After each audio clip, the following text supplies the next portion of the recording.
Assalamualaikum warahmatullahi wabarakatuh. Perkenalkan, nama saya Mujadid Bardan Gibraltar. Saya dari Teknik Elektro Unjani angkatan 2018. Nah, di sini saya akan menjelaskan mengenai sistem komunikasi satelit dan radio. Nah, untuk pengertian komunikasi satelit yaitu cara menyampaikan atau mendistribusikan informasi dalam berbagai bentuk menggunakan satelit. Ini adalah arsitektur komunikasi satelit. Nah, pada gambar di sini uh, komunikasi satelit terdiri dari dua segmen, yaitu segmen angkasa dan segmen bumi. Itu downlink. Nah, untuk segmen angkasa terdiri dari bus, pilot, power supply, controller temperatur, control altitude, dan orbit. Sistem populasi termometer tracking dan command TTC. Seperti sistem peralatan elektronik lainnya, satelit juga memerlukan power supply yang biasanya bertenaga surya, elemen sistem dan yang spesifikasi dan satelitnya adalah control altitude dan orbit. Serta TTC kontrol ini sangat luar biasa karena bisa mengontrol bumi dari angkasa. Nah, sedangkan pada bagian segmen bumi, arsitektur komunikasi satelit terdiri dari user terminal, segmen bumi, master, dan jaringan. Seperti sistem komunikasi seluler segmen bumi ini bisa disebut mobile station. Nah, untuk karakteristik sistem komunikasi satelit, ini ada beberapa, yaitu prinsip-prinsipnya serupa dengan microwave, radio links, tapi dibedakan atas 3 karakteristik penting. Di antaranya yaitu sinyal komunikasi satelit menempuh jarak yang sangat jauh tanpa penguatan. Konsekuensinya satelit bersifat aktif, mempunyai penguatan sinyal yang on-board. Selanjutnya itu peralatan berada di daerah yang tidak dihuni manusia. Dan yang ketiga yaitu perbaikan dapat dianggap mustahil dilakukan setelah satelit diluncurkan ke orbitnya. Walaupun satelit komunikasi awalnya digunakan untuk pelengkap sistem kabel jarak jauh, namun dapat beberapa perbedaan, yaitu diantaranya sesuai dengan kode sistem tersebut, yaitu antara lain long distance kabel bersifat point-to-point connections. Komunikasi satelit bersifat point-to-point atau multi-point connections. Yang kedua yaitu biaya sistem kabel meningkat dengan pertambahan jarak. Biaya link satelit tidak tergantung oleh jarak antara stasiun bumi. Yang ketiga yaitu satelit dapat menyediakan layanan bagi mobile terminals. Nah, untuk yang selanjutnya itu elemen dasar sistem komunikasi satelit. Nah, untuk elemen dasar sistem komunikasi satelit ini dibagi atas 3 elemen dasar, yaitu diantaranya itu orbit satelit, ground segment, dan space segment. Orbit satelit yaitu lintasan satelit dalam mengelilingi bumi atau di atas permukaan bumi. Orbit satelit dibedakan menjadi 3, yaitu orbit stasioner, orbit polar, dan orbit elliptikal.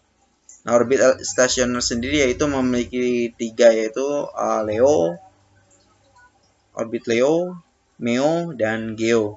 Seperti yang dijelaskan pada materi sebelumnya.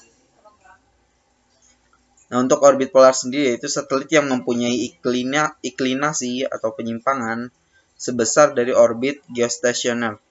Dapat dikatakan bahwa satelit ini mengelilingi bumi dari arah selatan ke utara.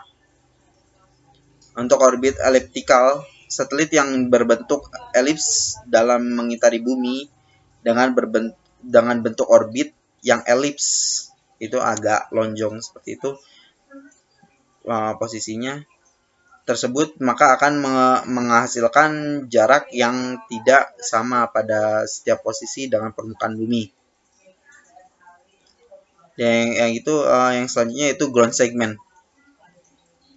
Nah, untuk stasiun bumi adalah peralatan yang berfungsi untuk komunikasi yang letaknya di bumi. Ini ada beberapa flow dari ground segment. Contoh, antena parabola ini berfungsi sebagai penguat daya dan mengubah gelombang, yaitu gelombang RF terbimbing menjadi gelombang RF bebas dan sebaliknya. Untuk HPA atau High Power Amplifier merupakan penguat akhir dari sinyal RF sebelum dipancarkan ke satelit melalui antena parabola.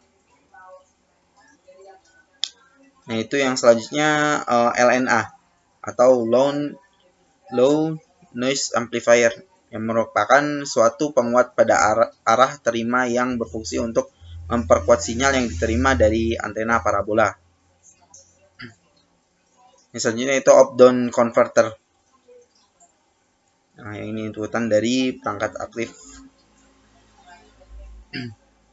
Nah, itu up converter adalah up converter di sini berfungsi mengubah sinyal IF 70 MHz menjadi sinyal RF 6 GHz. Sedangkan down converter berfungsi mengubah sinyal RF 4 GHz menjadi sinyal IF 70 MHz. Perangkat IF atau modem berfungsi untuk memodulasi sinyal suara atau data menjadi sinyal IF 70 MHz dan sebaliknya. Selanjutnya itu space segment. Peralatan komunikasi terdiri dari antena dan microwave repeater. Peralatan catu daya atau power subsystem terdiri atas sel surya atau solar cell yang dipasang pada sisi luar badan satelit, battery, bus limiter, battery charge, reconditioning unit, serta peralatan pengontrol lainnya. Peralatan kontrol reaksi atau reaction control subsystem berfungsi untuk memperbaiki atau memelihara posisi satelit pada posisi sesuai dengan spesifikasi yang ditentukan.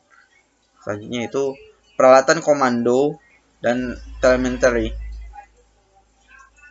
Peralatan komando peralatan yang identik, redundant, dan bekerja secara bersamaan untuk menerima, mendemodulasi, serta mendekodekan sinyal-sinyal komando dari bumi. Peralatan telemetri memberikan data atau informasi ke stasiun pengendali tentang status, kondisi, posisi, dan sikap satelit. Nah, yang selanjutnya yaitu telekomunikasi radio.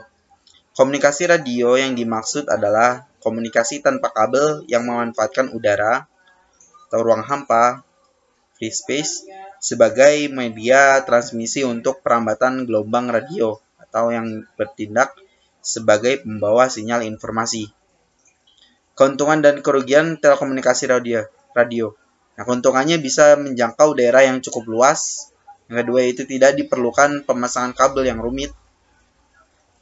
Dan untuk kerugiannya bisa terjadi gangguan komunikasi bila terdapat suatu interferensi atau bergantung terhadap cuaca. Nah, ini ada alokasi frekuensi radio. Nah, jika untuk very low frequency 3-30 kHz jangkauannya, penggunaannya biasanya di maritim dan militer. Untuk penggunaan dari VLF frekuensi. Nah, untuk low frequency dan long wave biasanya jangkauannya 30-300 kHz.